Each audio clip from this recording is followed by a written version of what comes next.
Hello everyone, this is a guide to how to build and use Sakura. So first we're going to look at her stats. First class is Kobukai, it's Cavalry. And you can see the stats are ASB, DBB. And then next one we have Infantry, Evil Slayer, ASBCBS.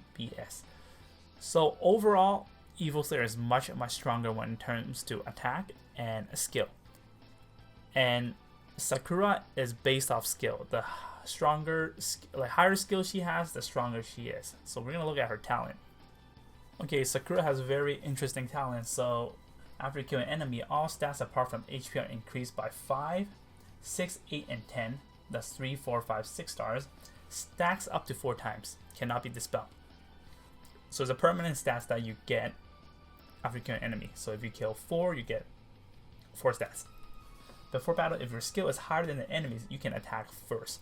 Which is why I said the higher skill she has, the stronger she is. Because she's going to crit really hard first. And second, she will always attack first. We're going to take a look at the 6 stars here. Every stat plus 10, that's literally everything but HP, right? So it's permanent. When it comes to PVE, I think it's super strong. PvP, not so strong because it's kind of hard to kill someone, and usually Sakura's job is to debuff. But of course, she can also kill squishies in one shot most of the time. But regardless, it's a very strong skill. It's just that, unfortunately, the first part you really have to kill someone to get that. But the second part is always good to have because most of the time you're gonna attack first. I don't know who can be higher skills than her. Maybe Omega. Hero bonds. Since she's a collab character, she does not need anyone's help to unlock 4th or 5th bond. You just have to upgrade. You just have to master both classes, Kobukai and Evil Slayer. She's one of the characters that you cannot omit any of the bonds. You will need to upgrade all of them to unleash your full potential.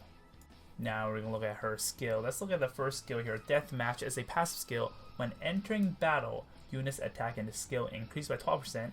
Defend and magic defend decrease by 7%.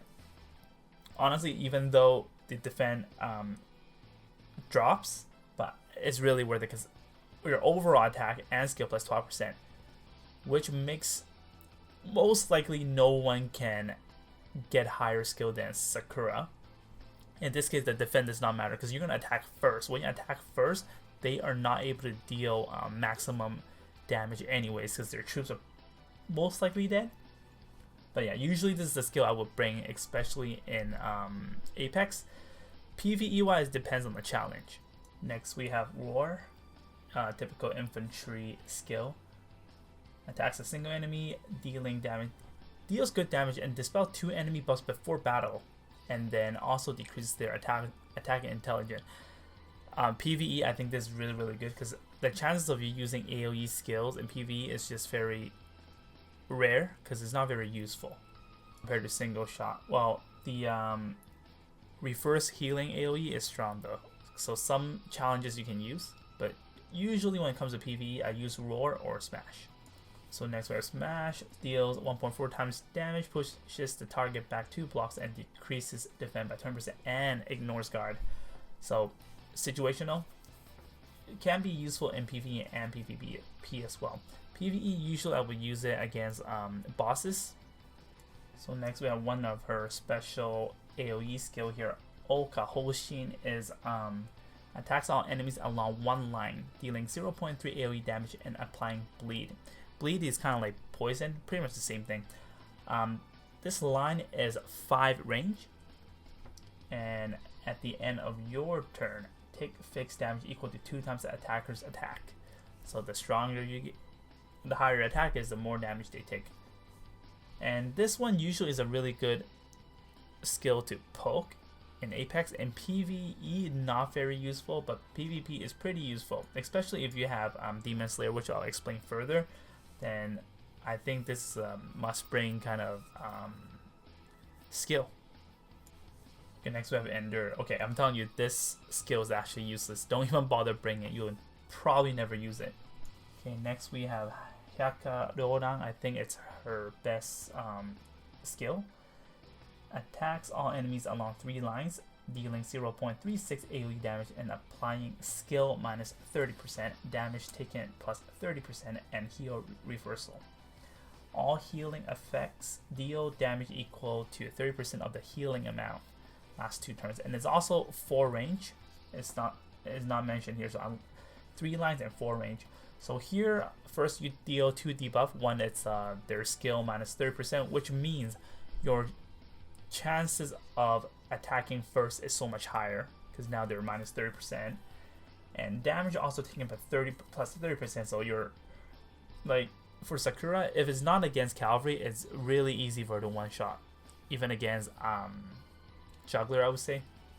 Well, of course, depends how strong your Sakura is. And then also applies heal reversal. So heal reversal is one thing you gotta be careful. A lot of people think that, oh, if I apply this, the healer cannot heal. But no, you have to hit the healer with this skill. And then when the healer has this debuff applied, whoever she heals is gonna heal reversal. Okay, Sunshade passive when entering battle with a melee attack after battle, 30% chance to restore HP, 30% of damage dealt in this battle. This one, sometimes you can use it in PvE, really depends what kind of challenge it is, but PvP, not quite. Bloodbath, passive, when unit HP is lower than enemy HP, when entering battle, attack and defense increase by 10%. It's pretty good, but I'm telling you, it's not as good as Deathmatch, because you need... She's squishy anyways. You just want to deal more damage, and you want to make sure your skill is always higher than your opponent, so you always be the one attacking first. Like, man, I don't know why she has like 4 passive skills. Anyway, so she also has a 3C, which I'm not going to cover in this video because it's not out yet. I know how it works, but I personally want to test a lot of stuff before I actually give out false information. So when that one is out, I'll make another video about it.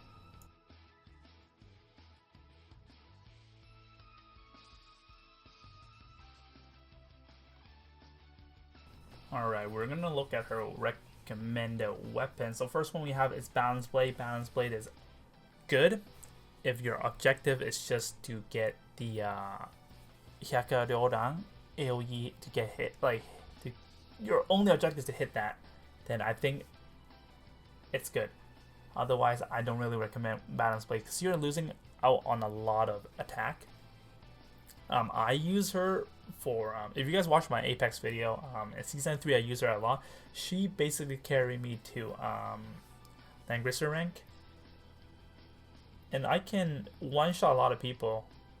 I don't use Balance Blade, I use Demon Slayer. I can one-shot a lot of people, and yeah, she's more than just landing that AoE. If you're just trying to land that AoE, I would say maybe Listo would do a better job. Of course, it's preference and how you want to play your team. Okay, Demon Slayer I think is the best sword for her. First, because it gives attack and skill. And for her, if you look at the effect here, is when an attack results in a critical, dispel 1 buff and apply 1 debuff. For Sakura, it's very easy, almost guaranteed that you're gonna get that extra effect because her skill is just so high, and this gives you more skill and attack. It's like your attack, every single attack you do, you're basically having like a mini roar, but without spending any skill. This also works on her AoE, and if you get her reversal healing AoE, you're gonna deal 3 debuffs, and you're gonna dispel 1 buff from your enemy. Okay, Blood Sword here. Personally, I would choose, if it's between Balance Blade and Blood Sword, I would choose Blood Sword because of the damage.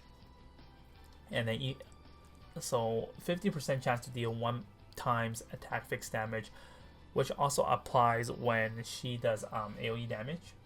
Last but not least, Seal Guardian is the sword where you don't have any of the 3 above. It's also debatable. You can probably choose Seal Guardian over Blood Sword or over Balance Blade. It's really preference because it does give you 10% attack. That's more than any other 3 sword. Recommended helmet here, we have Fury of Tear, and I think this one's really good because usually the first turn or even the second turn you probably don't, you can't do anything. Of course you can use a straight line AoE, but sometimes if it really depends how you want to approach, right? If you think that your next attack you can hit the healing reversal, you probably want to wait and get the extra buff from this helmet. Let's say if you don't have your AoE, and if you're out of range, so now this gives you 10% skill damage and 10% counter damage. So if your skill is high, you're going to attack first, and also gives you higher counter damage. Usually I don't really recommend Reaper's Breath, but this one is a little bit different, because if you use Sakura, if you want to stack her talent, you have to kill someone. So if you kill someone, you get an extra effect from Reaper's Breath, which is the poison. So if you think about it this way, you kill someone, you get a stack, and then now you release a poison. And this one plus 10% HP is not bad. It's not like very good for DPS, but it's not bad. Gaia's helmet was one of the helmets I was using for the longest time before I got Fury of Tear. It makes her like so much more tankier, and especially against physical attackers. Carbon Fiber is probably one of her best. I'll debate between this one and Fury, because when your unit's HP is less than 50%, it gives you attack and skill plus 8%. And if you also have it as your armor and Demon Slayer, so that's gonna stack. Okay, recommended armor. Let's battle armor. DPS attackers, like DPS physical attackers, their biggest weakness is magic or range attack. Procs, this one will help increase the chance of survivability. Gaia's armor, same as the helmet, just makes her tankier when it comes to physical attack. Even though the magic damage taken is reduced by 10%, it doesn't really help that much, to be honest. Bloodline magic, I'm just putting here, but honestly I don't think it's that good. It's good because of the HP and defense stats, but not really the effect, because most of the time she's going to attack first, so the chances of using the 30% chance to reduce 30% incoming damage is not really relevant, especially when it's only procs on melee attacks. Okay, Carbon Fiber armor, exactly the same as the helmet, and they both stacks. Okay, recommend accessories. We have Apex Boost. I think is the best. First, it gives attack, and second, I think infantry's biggest weakness is being out of reach. I think if you use Balance Blade, you can probably not use Apex Boots. If you have Balance Blade and Apex Boost, I think that's a little bit too much. You'd rather have more damage, in my opinion. If you have Apex Boost, don't use Balance Blade. If you use Balance Blade, don't use Apex Boots. Judge Talisman and Slayers are also very good, give you maximum damage. Okay, Overlord's Badge, this one's really good because it's the only one that will give you a skill, and you can't get debuff. However, it's pretty rare, so if you do have extra, then I do recommend you use it. If you only have one, then you can probably put it on the tank.